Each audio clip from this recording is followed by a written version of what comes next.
Hello, everyone, and welcome back to Making the Complex Simple. I'm your host, Morgan Whalen, and I'm going to walk you through kind of what I've been learning, what I've been thinking about as I go through my entrepreneurship journey, because I want you to take away the lessons without getting the scars of having to go through the pain yourself. So, if you're ready, let's go ahead and jump right in. And in this episode, oh, and by the way, if you want to watch the video version of this, I'm going to be posting them on YouTube. Before I was doing more walk and talk style with my dog, but with the wind and the quality, it just wasn't as good. So go ahead and check it out on YouTube if you want to watch the podcast instead of just listen to it. So let's go ahead and get into it. Number one, I'm going to talk about today is a quote. And this quote is by Wayne Gretzky, who is a famous skier, not skier. He's a famous hockey player. There we go. And so what he says is he would skate to where the puck is going, not to where it is. Like that was one of the keys that he came to was I'm going to skate to where I need to be, not where things are currently at. And so if you think about this in business, think about it from, your industry. We'll start there. Where is your industry going to be 2 to 3 years from now with the advancement of AI, with the changing of the economy, like with technology and other things coming into play? Where's your business going to be 2 years from now, 3 years from now? And how can you start skating to that location now? How can you start moving to that direction right now? How can you go to where the puck is going to be, not where it is? So I think this is a really good thing to think through. Take a few minutes when you can, if you're a business owner, and think, okay, for my industry, where are things moving? How are things going? Is it pretty insulated from all these changes that are happening with AI and agents and where we're moving? Or is there going to be a lot of disruption? And what is it going to look like? What do I think it's going to look like? How can I start moving there, right? Number two, and I think about this from a client perspective too. So if you are just starting in your business, you may be taking, anyone who has a pulse and a credit card to work with you because you're like, hey, I just need the money, right? And totally understandable. But also think about like long term, who is it that you want to work with, and how can I start skating there now? How can I start talking to those people now? How can I start getting into conversations with those people now? In my business, originally I was like, I'm only going to work with businesses that are doing $1 million or more, right? With financial services, because anyone less than $1 million still hasn't figured out how to get clients. And then I was like, well, I'll work with people below that because there's a lot. 90% of business owners are below $1 million, right? And so then I started getting on calls with people who are doing like 200,000, 300,000. And what I realized from my experiences, yours can be different, is that business owners at that stage need a lot of help, and they can only afford a little bit as far as their budget per month or whatever your billing cycle is. And so it's like they're wanting they're wanting everything. They're wanting you to be their hero, their savior, for like a very, very low price because of their budget. And so it just doesn't work. Like the amount of help they need isn't something that most businesses can offer and sustain a profit at. And so for me, the only business model that I've really seen work at scale for people below $1 million in revenue is really the concept of selling the shovels and the picks. So if you think about it, for gold mining out in California, the people who made the most money were the people that were selling the shovels and the picks and the little sifters. But everyone was going to California because they had this dream in their head of like, oh my gosh, I'm going to hit this gold. And once I get this gold, I'm going to be super rich. And so most business owners have that same thought process of, I'm going to make this business. I'm going to be super rich.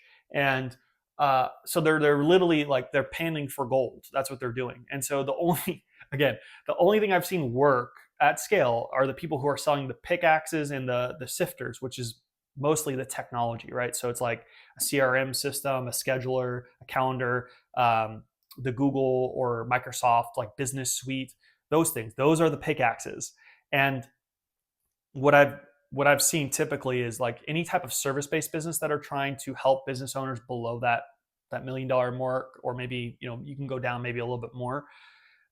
they're just so thin margin because those businesses can't afford the level of service that they're asking for. And again, they're wanting you to be their savior. They're like, well, I know you said you're just going to do my social media management, but can you help me with ads? And can you help me with scripting? And can you help me with blah, blah, blah, blah, right? Like 10 other things.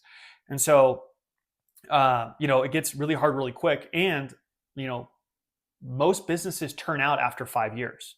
So literally the gauntlet, so to say, is in the $0 to $1 million range. And so 50 to 80% are going to turn out within 5 years. So your customer base, if you serve, your biggest churn or way of losing customers is probably going to be because they're going to go out of business. So they're not stable. They want more than what you're probably willing to offer at the price point that you're willing to provide the service at. And so for me, I'm like, okay, why even entertain that? Let's just skate to where the puck is, where I know I'm eventually going to be one day, and not have to worry about all these businesses that are churning out because they don't know how to bring in customers and how to price themselves correctly and how to run a profitable business. So let them figure it out. And the ones that can, through natural selection, get to these higher points where, okay, you understand how business works. Now we're ready to work together. So I think you're just going to get way better customers, at least in my opinion, for what I'm doing, going upstream a bit more and working with them rather than trying to go downstream. Even though it does seem more promising, it does seem like the grass is greener. That's not really the case, right? The grass is greener where you water it. And so I think of this quote, not quote exactly, but Jeff Bezos says this pretty well, and it's a surfing term. And it's, you want to position yourself with the surfboard to ride the wave. So I think of the wave as your total addressable market, or TAM for short. So, you can go to one side of I'm thinking of Hawaii for whatever reason in my mind, but you can go to one side of the island and there might be smaller waves than the other side of the island. So it is important what beach you go to, or where where the bigger waves are, i.e. where the bigger markets are to play in. And then once you're in those waves in the ocean, then it's, how do I position myself to where it'll, like, literally the wave will take me into shore? Because I feel like that's probably the hardest thing, right? I've only done surfing for a little bit, so I can't speak to this too much, but the hardest part is probably just timing and knowing where you need to be. And so if you can know where the puck is going and who you want to work with and where the industry is going, if you think about it like that, then you can move quicker to where you want to be eventually one day, rather than where you are now, where you may not be as happy with the clients that you have. So that's one thing to think about. And again, I talk about this over and over and over again, but number 2 is simplify. So I talked about this in my last episode, so I won't touch on this too much, but that one was more on the marketing side of things. And I thought of this really good example, which was, I just watched a Mr. Beast video. If you don't know who Mr. Beast is, he has like not billion, maybe hundreds of millions of subscribers on YouTube. And he makes these really, really high production videos, entertainment. And one of his videos, he's like, someone versus Neymar. And Neymar is a really popular soccer player, right? So he's a well-recognized name in the sports world. And so the title was Neymar, right? And his image on there. But when you actually click on the video, he's Mr. Beast is actually having 8 different high-profile professional athletes in the video. But he only said Neymar in the title and in the thumbnail.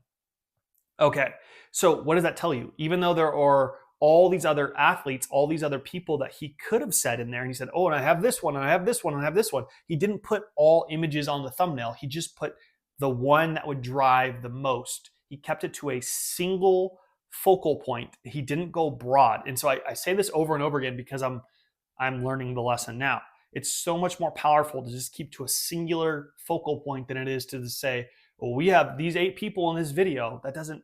So if you're making a YouTube video, what's the one point? If you're running an advertisement, what's the one thing that you're helping them solve with? So if you think about that, it's going to help you in all areas. Same thing with your sales. Like, how can we remove things? How can we make it simpler in our script? How can we remove things from our process and how we deliver?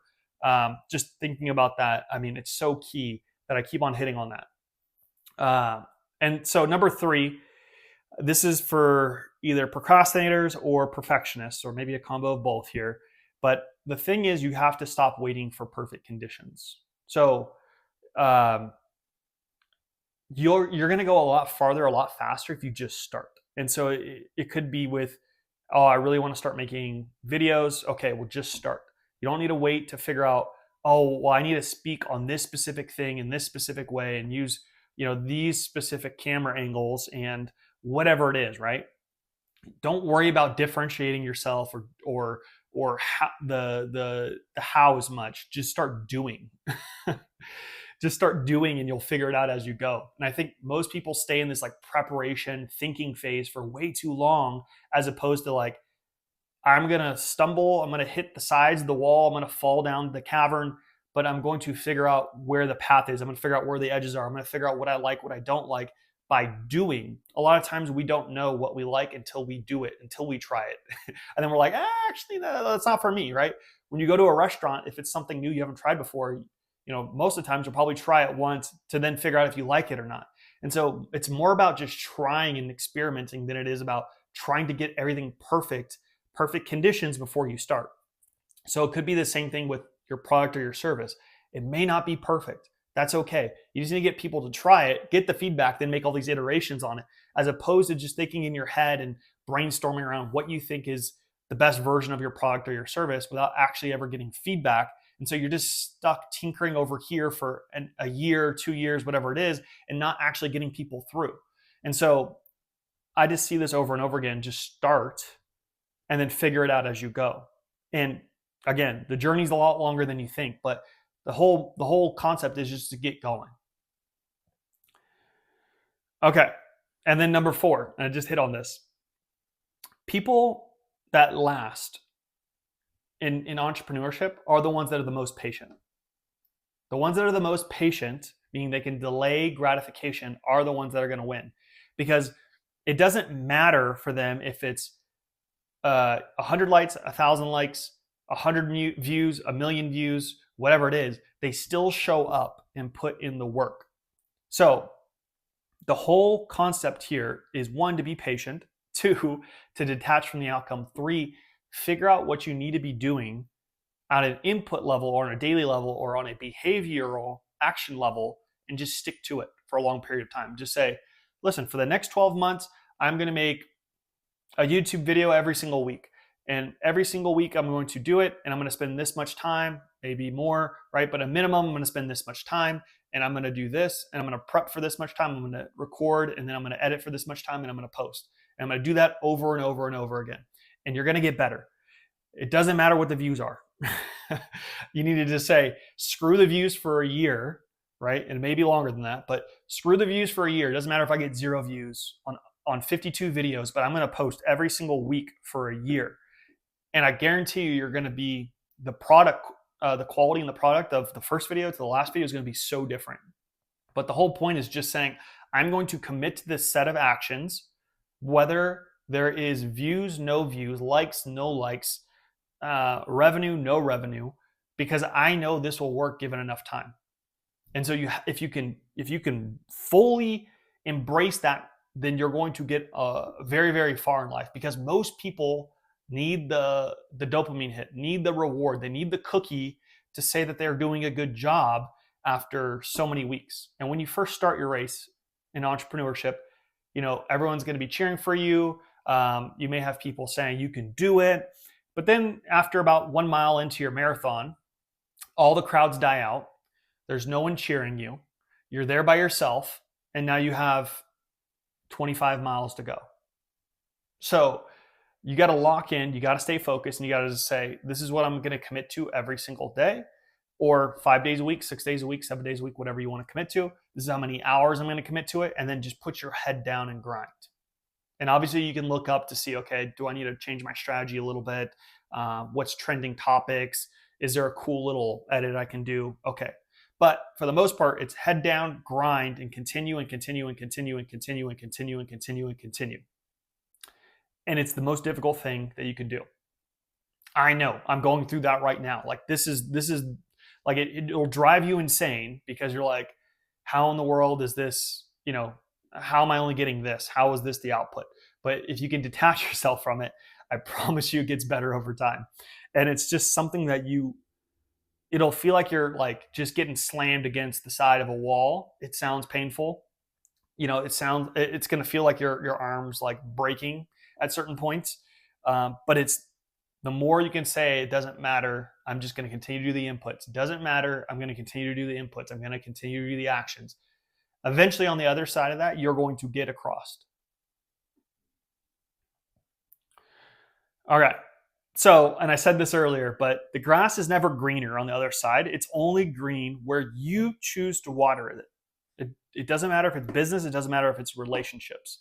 It's only green where you decide to water it, right? For the most part, there's always outliers.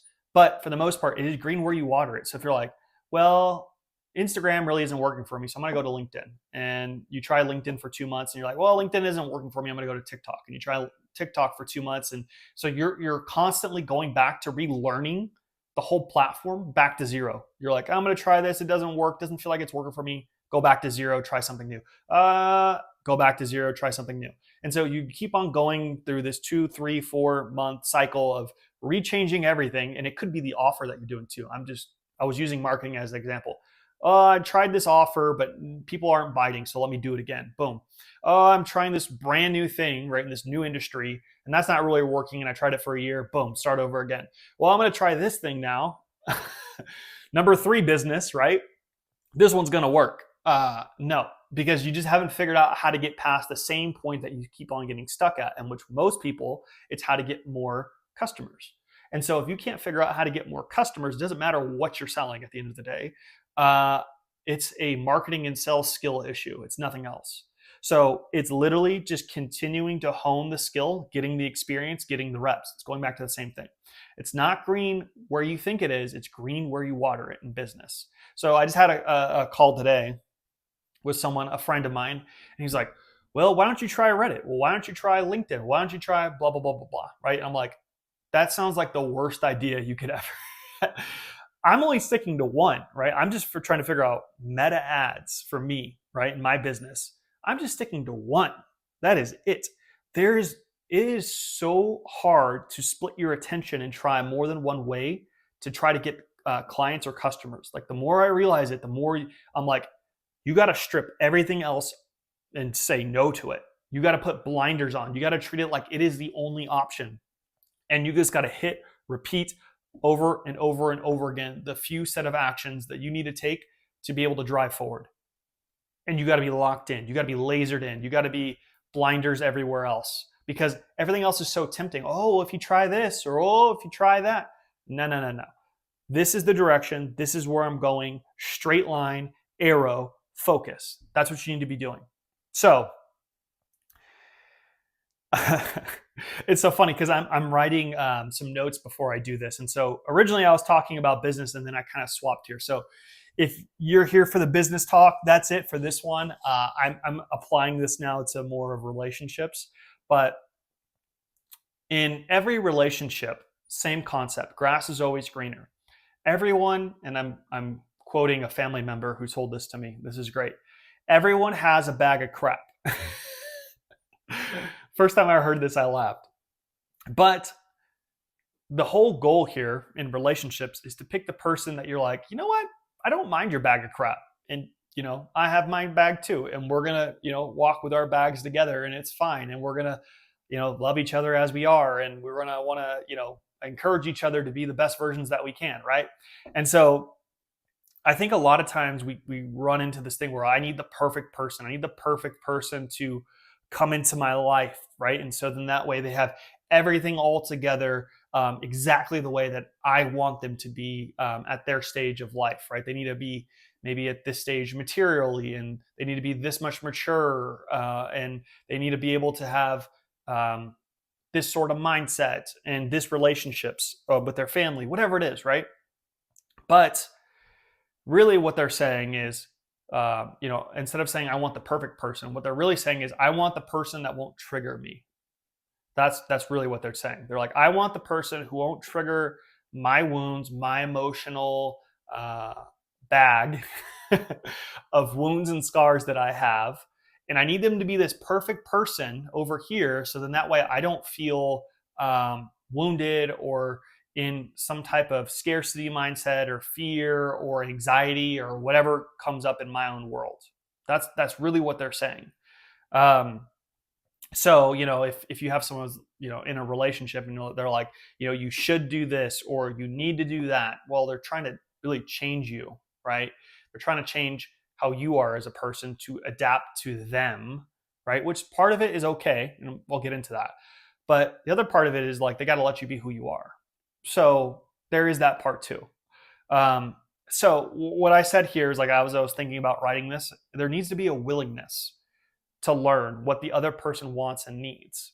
So if you force it, it won't work. So, for example, let's say someone in the relationship has standards. Like, that's a word that's thrown around a lot. If you're ever on TikTok, right? This is, I have really high standards, right? And so here's the thing, you can have standards. That's great. The standards are for yourself, right? You should have high standards for yourself, but you shouldn't enforce those standards on another person. You can have preferences for another person and how they behave, or the actions that they take, or the words they say, or how they are coming across, right? You can have preferences, but standards are your own. Your standards are your standards. Let them have their own standards. Allow them to be their own person. When you come in and say, well, you need to do it this way, or you should do this, or I deserve that, man, you're making demands. um, and the thing here is, right, and I don't talk about relationships very often because they're very, very tricky to navigate this conversation. But I'm giving you my thoughts, so you could take this or leave this. But in reality, again, that's coming from a place of, I need to control. I need it to be done a certain way so then I don't get triggered, so I feel happy, so I feel like it's the way that I think things should be. And the reality is, that's a very rigid way to walk through life. You could be more flexible. You could say, you know what, I'm going to allow them to walk their life how they want to. They're an adult, hopefully, right? And they make decisions. They know what the consequences are, and they're walking through life. And so I'm going to allow them to walk through life. And then I can decide if I like that or if I don't like that. And I'm going to speak my preferences, but I'm not going to force them to adopt those preferences. I'm going to say, hey, I really like it when you open the door for me. Okay, great. Now that person, the other person, can say, do I agree with that? Do I not agree with that? Do I want to do that? Do I not want to do that? Right? It's the willingness. That's the key there. Do they have the willingness to say yes or no? And sometimes they may say yes, sometimes they may say no. And so for the other party, they got to be willing to be okay with them saying yes or okay with them saying no. And you have to know, again, your own internal standards of, okay, is that a deal breaker for me in relationships, or is that not a deal breaker for me? Is it okay if they say no? Actually, I appreciate that they said no, and maybe we can come to a better way on how we can feel safe or secure, whatever it is that you're wanting in the relationship. I want to feel heard, right? There's all the basics that in relationships where people get stuck. And so I think if we just let go of control so much in the relationship, and you allow, there's a willingness for people to want to cater to the other person a little bit more. If you allow them to be who they are, they're like, wow, they're allowing you to do what I want to do, how I want to do it. That's great. There's no control. Okay, perfect. And so then now they're like, wow, how can I give back to them? Right? As long as you have a reciprocal relationship where there's reciprocity, right? That's a whole other subject. But typically, if they feel that they could be themselves and they feel that, wow, they're giving so much in this relationship, they're going to want to do the same in return. So a lot of times, like, what you're trying to control for is a thing that you often lack within yourself. And if you can give it to yourself and if you can give it to your partner, then they're going to want to give it back to you. So it's like, a lot of times I believe this is like, what you give is what you get. And so if you're not giving those things and you're trying to just control for them because you're lacking them yourself, well, then that's going to be really hard for the other person, because now they're going to feel forced. Now they're going to dig in their heels a lot more. They're not going to want to try to meet you in the middle. So let's see, what else did I write here? So the real trick is to have your own standards really high, but be flexible with how the other person shows up. Then you can communicate any preferences you have, and if they can meet them, great. And if not, then you can decide if you want to move on or not. And so that's exactly what I was saying earlier. And so one of the greatest gifts you can give someone in a relationship is to allow people to be themselves. So I think that that's kind of left the window a lot of times. And so maybe your significant other in the relationship doesn't want to fulfill all those roles that were like kind of put on them from the beginning. Maybe they do. Maybe they enjoy that. And so you just got to allow them to be who they are. Let them show you who they are.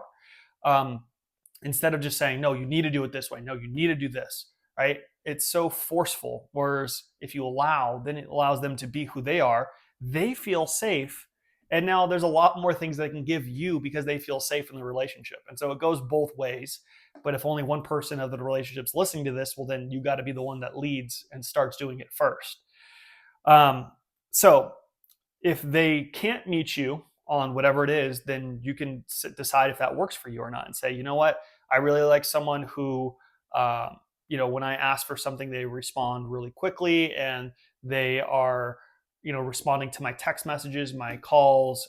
They're very attentive to my needs. And, this person isn't giving me those things. Well, again, I go back to this, but a lot of times you can go back to yourself and say, well, why do I need those things from that person? Okay, that's going to be a good one for you to go down that rabbit hole and then say, all right, well, do I actually need them to do that? No. Like majority of the time, the answer you're going to get to, if you really dig to it, is no, you don't. Again, they're just preferences. And when you realize they're just preferences, they're not like actual needs, then you can say, okay, they don't need to give it to me, right? Because I don't want my emotional state to be deregulated because they're not giving me this thing that I think I need from them, but in reality, I don't. I just can't give it to myself because I haven't figured out how to give it to myself. Then you're not in a position of lack anymore. You're not in a position of need anymore. You're coming from a place of abundance. You're coming from a place of your cup is overflowing. You don't need it from them. If they give it to you, great. If they don't give it to you, great. And then you can decide, does that work for you or does that not work for you? So there you have it. I went off script a little bit from typically the business content, but it was on my mind. I wrote about it as I was making this script for this podcast, and I wanted to share it. Let me know if you want to hear more of those types of things, my thoughts on relationships. Again, I tend to stay away from them because they're very tricky, and as many people are in relationships, are as many opinions about relationships there are. So I tend to stay out of it for the most part. But I hope you enjoyed. I hope you took something away from this one. So then that way you can apply it to your business, your life. And yeah, thanks for listening. I'll see you on the next one.